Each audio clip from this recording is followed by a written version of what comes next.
What is the primary need that a woman wants from her husband? What's the primary emotion? That is the continual love and the continual enveloping of that attention, that the husband always makes his wife his priority. The husband always shows his wife that I'm thinking about you, I'm caring about you, i.e., I will always love you. To feel that love, to feel cherishment, they need to be constantly reassured that their husbands love them, that their husbands always take them as number one, always. If women could get away with it, they want to be put on the pedestal and the husband just looks at them all day and night, and that would be great for them, right? They want to be number one in their husbands' lives. So they want constant reassurance that the husband always loves them. Now, brothers, listen to this. Wives, do not take your love for granted. You take your wife's loves for granted. You don't need your wife to constantly reassure you that you love me, you love me. No, you take it for granted. The fact that she's still living with you shows you she loves you. It does not work the other way around. A woman is always double guessing. Does he still love me? Does he still think about me? Does he still care about me? Does he still put me number one? And therefore, a woman has to have constant reassurance. And not only this, but another issue that men need to be sensitive to and understand. Women are very conscious of their looks, and they're comparing their looks with other women all the time. We guys don't do that.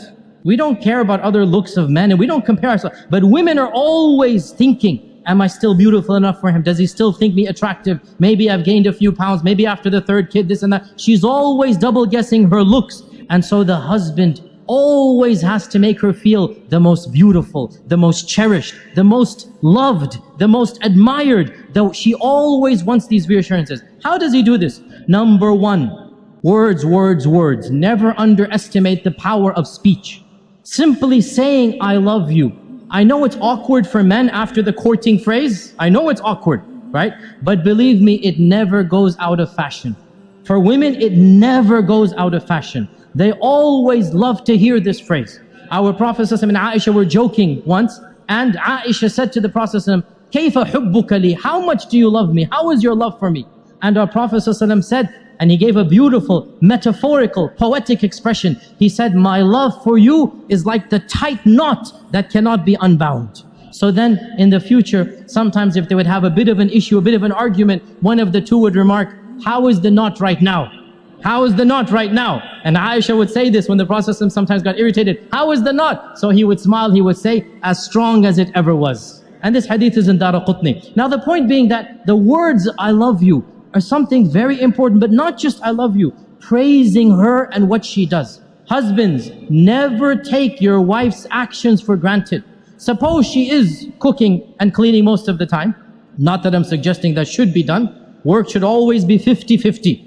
Never take it for granted. Always, once in a while, come and compliment her.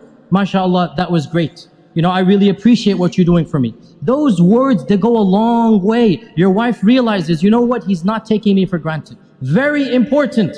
Another thing that the woman wants is time. And time, this is now a difference in language. For husbands, time means the watch on your hand. Women have a different dictionary.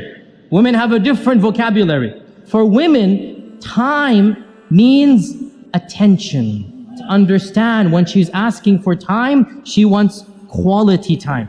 You make her feel like she's number one, guess what? She'll make you feel like you're number one. And that's exactly what marriage is all about.